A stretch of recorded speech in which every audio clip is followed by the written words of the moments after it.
In this tutorial, we're going to learn how to add values to a Python list using 3 different methods: append, insert, and extend.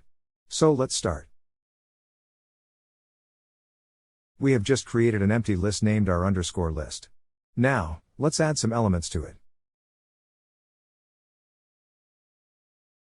Here, we use the append method. It allows us to add an element to the end of the list. As you can see, Apple has been added to our list. Now, let's introduce the insert method.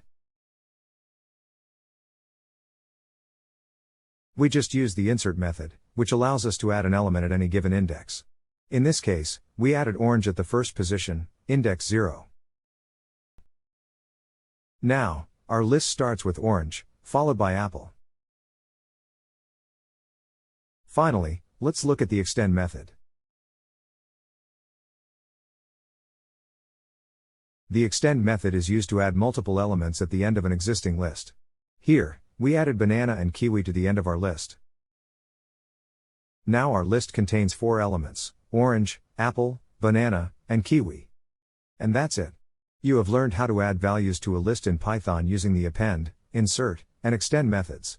Remember, practice makes perfect, so keep practicing these methods to become more comfortable with them. Thank you for watching, and happy coding!